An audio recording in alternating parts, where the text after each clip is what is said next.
अस्सलाम वालेकुम students, welcome to my channel student life. आज मैं आपके साथ साइकोलॉजी 101 के लेसन नंबर 27 को डिस्कस करूंगी। इसकी हेडिंग क्या है? इमोशंस। इमोशंस की डेफिनेशन क्या है कि ये एक लातीनी ज़ुबान का लफ्ज़ इमूवर है, उससे ड्राइव किया गया है यानी अखज़ किया गया है। और इसके मीनिंग क्या है यानी अपने आप को पुरजोश करना या अपने आप को झंझोड़ना, अपना रद्द-ए-अमल शो करवाना।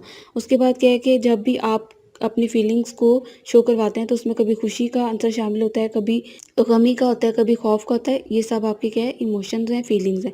उसके बाद इसकी टाइप्स क्या हैं? साइकोलॉजिकल अरोज़ल है, एक्सप्रेशन है और ऐसी फीलिंग्स हैं जो आपके बिहेवियर को शो करवाती हैं। उसके बाद साइकोलॉजिकली जब आप अपने इमोशंस को शो करवाते हैं या कोई आपको डिस्टर्बेंस होती है तो उससे क्या होता है? आपकी पल्स रेट हाई हो जाता है, ब्लड प्रेशर हाई हो जाता है या फिर आप किसी काम में अपने आप को बहुत ज़्यादा हद तक इन्वॉल्व कर लेते हैं। उसके बाद क्या है कि हर जो ह्यूमन बीइंग है, जो इंसान है, उसमें ये फीलिंग्स होती हैं, उसमें ये रेंज होती है कि वो हैप्पीनेस को कैसे शो करवाता है, सैडनेस को कैसे शो करवाता है, मोहब्बत, नफ़रत, ये सब फीलिंग्स इंडिविजुअली हर पर्सन में इमोशंस को शो करवाती हैं या उसमें ये एग्जिस्ट करती हैं। उसके बाद क्या इमोशंस जो है वो एक हाईली सब्जेक्टिव पर्सनल फीलिंग्स हैं जो कि आप अपने बिहेवियर से शो करवाते हैं। जैसे ये आपके बिहेवियर को डिटरमाइन करवाता है, शो करवाता है कि आप इस टाइम किस मूड में हैं या आपके क्या एक्सप्रेशंस हैं, आपका बिहेवियर क्या है, आप इस चीज़ को कैसे फ़ील कर रहे हैं। कि जैसे अगर कोई खुशी है तो वो आपके चेहरे पे कैसे नज़र आ रही है, अगर कोई गम है या कोई परेशानी है, कोई डिप्रेशन है तो वो आपकी बॉडी लैंग्वेज से कैसे शो हो रहा है। उसके बाद कंपोनेंट्स हैं इमोशनल एक्सपीरियंस के, जैसे साइकोलॉजिकल है, बिहेवियर है और कॉग्निटिव है। साइकोलॉजिकल क्या है? साइकोलॉजिकल कंपोनेंट में क्या आता है? ऐसे कंपोनेंट है जो आपकी फीलिंग्स को शो करवा रहे हैं। जैसे आपकी अगर कोई खुशी की फीलिंग है तो आपकी बॉडी लैंग्वेज उसको कैसे शो करवा रही है। अगर आप कोई पावरफुल फीलिंग शो करवा रहे हैं, फील कर रहे हैं, तो आप उसको कैसे शो करवाते हैं। अगर आप किसी गुस्से में हैं, किसी जज्बात में हैं तो उसको आप कैसे अपने इमोशन से शो करवा रहे हैं। उसके बाद बिहेवियरल कॉन्सेप्ट क्या होता है? जब आपकी फीलिंग्स आपकी बॉडी में पैदा हो गई साइकोलॉजिकली, वो आपकी बॉडी में एग्जिस्ट कर गई, उसके बाद वो आप आपके बिहेवियर के थ्रू बाहर आना शुरू हो जाती हैं। यानी आप उसको अपने बिहेवियर से शो करवाना शुरू हो जाते हैं। आप किसी वक्त गुस्से में हैं, किसी से बहुत ज़्यादा इरिटेट हो रहे हैं या आप क्या करते हैं, आप उसको झंझलाहट की तरह उसको शो करवाते हैं। या आप अकेले रहना पसंद करते हैं या आपको कोई चीज़ बहुत बुरी लग रही है, कोई किसी चीज़ से खौफ आ रहा है तो आप उसको क्या करते हैं, उसको अपने फेस के एक्सप्रेशन से शो करवाते हैं। तो ये सब आपका बिहेवियर होता है। उसके बाद कॉग्निटिव कंपोनेंट्स क्या होते हैं? जब आप उस सिचुएशन को अंदर ही अंदर महसूस करते हैं, यानी वो सिचुएशन आपके अंदर डिटरमाइन हो रही होती है, आपको महसूस हो रही होती है। जैसे अगर आप कोई एक मूवी देख रहे हैं, कोई हॉरर मूवी किसी अकेली जगह पे बैठ के देख रहे हैं, एकदम से कोई शोर हुआ है तो आपको फ़ौरन से एक डर का एहसास होता है, आप फ़ौरन डर जाते हैं। तो वो जो कॉग्निटिव आपकी जो इंटरनल फीलिंग्स है वो उस टाइम पे आपको फ़ौरन से एक डर का एहसास होता है, आप फ़ौरन डर जाते हैं। तो वो जो कॉग्निटिव आपकी जो इंटरनल फीलिंग्स है वो उस टाइम पे आपको खौफ शो करवा रही होती हैं और आप उसको फिर अपने रवैये से, अपने बिहेवियर से उसको एक्सप्रेस करते हैं।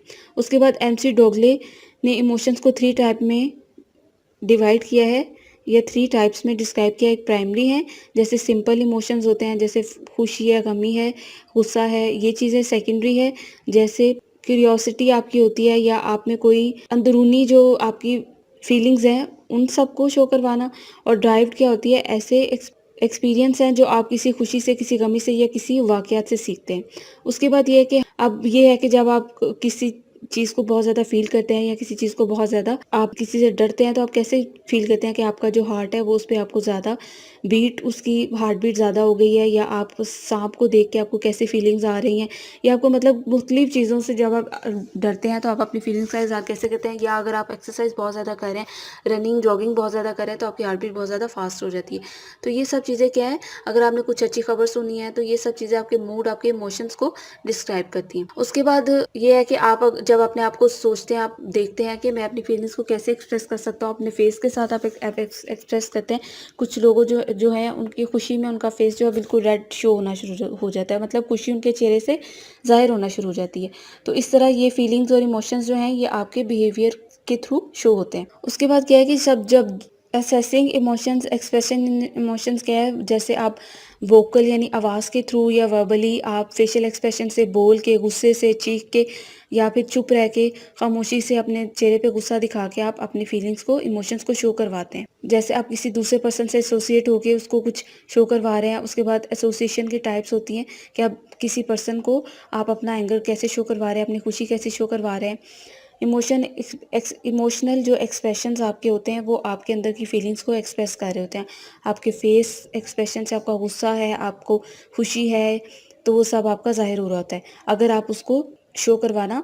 उसके बाद क्या, emotions and cognition, understanding emotions. उसमें क्या है कि कुछ साइकोलॉजिस्ट इस चीज़ पे बिलीव करते हैं कि जो आपकी मेमोरी है, जिसमें आपकी कुछ पास्ट की जो यादें हैं या कुछ ऐसे डर या ऐसे खौफ या ऐसी खुशी हैं, वो भी आपको रिस्पॉन्ड करती है। सम टाइम आप अकेले बैठे होते हैं, आप अपनी इंटरनल फीलिंग्स को या आप कुछ चीज़ों को याद करते हैं, तो वो भी आपके इमोशंस के थ्रू आपकी फीलिंग्स को शो करवाती हैं।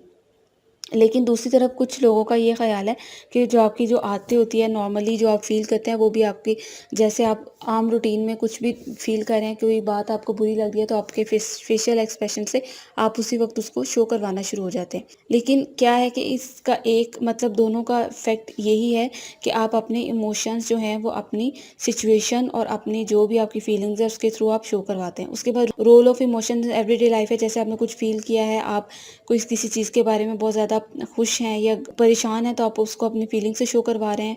उसके बाद अगर आप किसी से कोई लड़ रहे हैं या कोई लड़ाई का आंसर आप ज़ाहिर कर रहे हैं, तो आप क्या करते हैं, आप कुछ शोर मचा के या उस तरह से अपनी फीलिंग्स को शो करवाते हैं। और अगर अगर आपने किसी की कोई बात बुरी लगी है, तो आप ये सोचते हैं कि मैं इसको फ्यूचर में इसका रिस्पॉन्स दूँगा, या मैं देखूँगा कि मैं इस जब भी फ्यूचर में मेरे साथ कोई ऐसा वाक़या होगा या इसके साथ कोई ऐसा वाक़या होगा, तो मैं इसको उस टाइम पे इस चीज़ का रिस्पॉन्स दूँगा। यानी कुछ फीलिंग्स को आप अपने फ्यूचर के लिए सेव कर लेते हैं।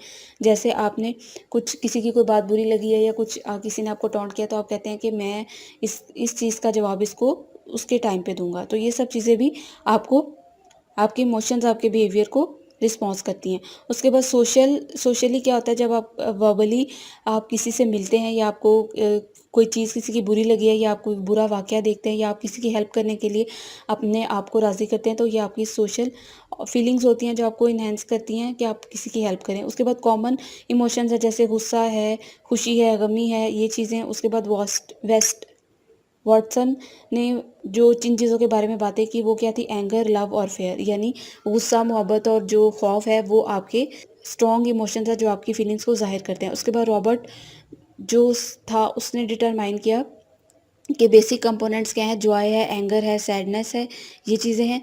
और उसने देखा कि इन्हीं चीज़ों को लेके, इन्हीं चीज़ों को फील करके हम अपने इमोशंस को शो करवाते हैं। साइकोलॉजिकल कंपोनेंट्स ऑफ इमोशंस के क्या हैं, हार्ट रेट आपका, अगर आपको कोई फीलिंग्स, कोई साइकोलॉजिकल चेंजेस आप में आ रही हैं, तो वो आपके हार्ट रेट पे असर करती हैं, पल्स रेट पे, डिप्रेशन है, ब्लड प्रेशर है, और मतलब इस तरह की जो आपकी बॉडी में ऐसी चीज़ें जो जिससे आपको कोई एबनॉर्मल फीलिंग्स शो हो रही हैं, आपका ब्लड शुगर ज़्यादा हो गया है या कुछ इस तरह की एक्टिविटीज़ आप फील कर रहे हैं, तो वो आपकी साइकोलॉजिकल चेंजेस की वजह से होती हैं।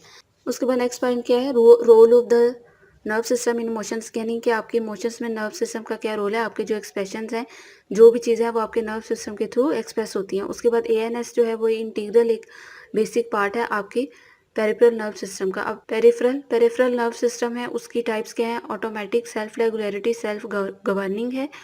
और उसके बाद इसमें टाइप क्या है, सिंपैथेटिक नर्व सिस्टम और पैरासिम्पैथेटिक नर्व सिस्टम। और उसके बाद क्या है, skeletal, somatic, sensory input, motor output.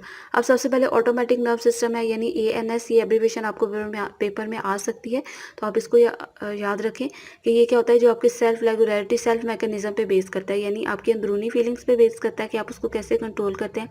उसके बाद क्या है, कंट्रोल, ये आपके उसके बाद ये आपके ग्लैंड्स, मसल्स को कंट्रोल करता है, जो जैसे आपकी हार्ट बीट है, आपका स्टमक है, ये सब चीज़ें इसके थ्रू कंट्रोल होती हैं। और उसके बाद ये एक डुअल फंक्शन परफॉर्म करता है, अरोजिंग और क्लेमिंग का, यानी जब आप गुस्से में आते हैं या फिर जब आप कामिंग, अरोजिंग और कामिंग, यानी ये आपको इश्तिहाल में भी मुब्तला करता है और आपको पुरसुकून भी करता है। तो ये सब इसके फंक्शंस है।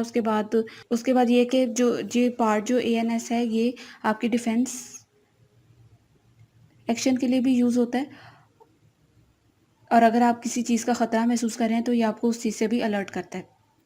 उसके बाद पैरासिम्पैथेटिक नर्व सिस्टम है, वो भी इसी तरह है कि आपकी फीलिंग्स को जब आपको कोई ऐसी फीलिंग जब आपको कोई स्ट्रेस वाली, सैडनेस वाली फीलिंग होती है तो पैरासिम्पैथेटिक सिस्टम नर्व सिस्टम है वो आपको एक्टिवेट करता है, आपको आपकी हेल्प करता है कि आप इन फीलिंग्स को कैसे कंट्रोल कर सकते हैं, आप इसको कैसे आप अपनी फीलिंग्स को कैसे अपने अपने लिए बेहतर बना सकते हैं। यानी अगर आपकी हार्ट बीट ज़्यादा है तो ये आपको कुछ ऐसे हार्मोन्स आपके लिए डेवलप करता है कि आपकी हार्ट बीट नॉर्मल हो जाए, आपका ब्लड प्रेशर हाई है तो उसको लोअर पे लाता है, ब्लड शुगर अगर आपका लो है हाई है तो उसको बैलेंस करता है। यानी ये आपकी सिंपैथेटिक यानी एक हमदर्दाना नर्व सिस्टम होता है जो आपको बैलेंस करने में मदद देता है। उसके बाद क्या areas of emotions in brain, उसके एएनएस जो है वो सेंटर इमोशंस है पीएनएस का। पीएनएस क्या होती है, ये जो अभी आपने पढ़ा पैरासिम्पैथेटिक नर्व सिस्टम उसका सेंटर पार्ट है।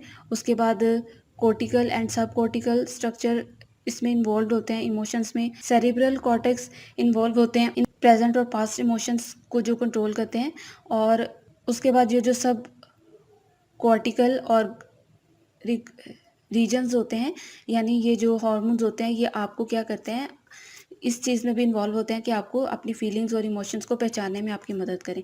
उसके अलावा ये कि अगर आपका बहुत ज़्यादा किसी चीज़ पे आपने टेंशन लिया, आप अपनी फीलिंग्स को शो करवा रहे हैं तो ये आपको बैलेंस करते हैं, आपकी जो भी फीलिंग्स हैं इंटरनल उनको ये कंट्रोल करते हैं। उसके जैसे अगर कोई इंसान अगर कोई पर्सन किसी जॉब पे जा रहा है, अगर वो लेट पहुंचा तो उसको इस बात का डर होता है कि मैं वहाँ पहुंचूंगा और मेरे साथ पता नहीं क्या होगा, तो ये आपको उस डर को, उस खौफ को पहले जनरेट करते हैं, फिर उनको ओवरकम करने में मदद देते हैं। यानी आपको काम करते हैं कि नहीं आपको इस तरह से रिस्पॉन्स देना है या आपको इस सिचुएशन को फेस करना है। उसके बाद अगर आपको कोई इंटरनल कुछ फीलिंग्स हैं, जैसे कुछ किसी चीज़ से बहुत ज़्यादा खुश हैं, तो ये क्या करता है, ये आपके फेस के थ्रू उस आपके मैकेनिज्म को एक्टिवेट करता है कि आपके फेस के थ्रू आपकी फीलिंग्स को शो करवाता है, यानी आपके बिहेवियर को शो करवाता है, आपकी इंटरनल फीलिंग्स को, आपके स्टमक को, हर चीज़ को, जो आपके इमोशंस को ये कंट्रोल करते हैं, उनको बढ़ाने में, उनको अपने भी उनको शो करवाने में आपकी हेल्प करते हैं। उसके बाद बहुत से ऐसे ऐसे हार्मोन्स हैं या ऐसे फंक्शंस हैं इसके जो इन्वॉल्व होते हैं इस चीज़ के बारे में कि उन्होंने आपको मोटिवेट कैसे करना है, आप सोचते कैसे हैं, पॉजिटिविटी कैसे लानी है, या आपकी इम्पल्स को कंट्रोल करते हैं, आपकी फीलिंग्स को कंट्रोल करते हैं, आपके इमोशंस को शो करवाते हैं। उसके बाद अगर आपका कोई कुछ आपके साथ कोई हादसा हो गया, कोई खतरा हो गया या आपको किसी परेशानी का सामना हो गया, तो ये आपको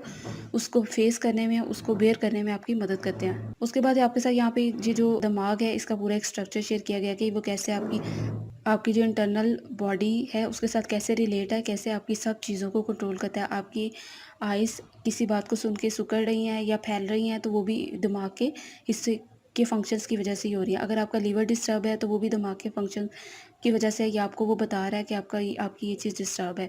आपकी स्टमक में कोई प्रॉब्लम है, आपका इंटरनल एक्सटर्नल कुछ भी आपकी डिस्टर्बेंस है तो वो आपके दिमाग से ही, या जो उसकी जो हराम मगज़ होता है दिमाग के साथ से जो बैक तक जो आ रहा होता है उसके साथ सब चीज़ें रिलेटेड होती हैं जो कि आपकी बीमारियों को, आपके इमोशंस को, आपके सब इंटरनल सिस्टम को कंट्रोल कर रही होती हैं और आपकी फीलिंग्स को शो करवाती हैं। तो ये था आज का लेक्चर। अब इसमें इंपॉर्टेंट देखते क्या है। सबसे पहले आपने स्टार्ट में इमोशंस की फीलिंग या इमोशंस की डेफिनेशन याद करनी है कि ये लातीनी ज़बान का लफ्ज़ है या उससे अख़ज़ किया गया है इमूवर्ड से, ठीक है। इसकी आपको अच्छी सी डेफिनेशन आनी चाहिए। उसके बाद जो 3 मेन कंपोनेंट्स हैं साइकोलॉजिकल, बिहेवियरल और कॉग्निटिव, इनकी आप डेफिनेशन याद कर लें। और उसके अलावा इसमें साइकोलॉजिकल कंपोनेंट्स ऑफ इमोशंस क्या हैं इनको आप देख लें। नर्व सिस्टम के जो ये पार्ट्स हैं इनकी आप जो ऑटोनॉमिक नर्व सिस्टम है इसको अच्छी तरह से रीड आउट कर लें। और उसके बाद जो इसका एक ये जो सिंपैथेटिक और पैरासिम्पैथेटिक नर्व सिस्टम है जो आपको अरोजिंग यानी इश्तियाल दिलाता है या फिर आपको काम करता है यानी आपको पुरसुकून भी करता है। तो इनके फंक्शंस जो हैं वो आप उसको माइंड में रख लें।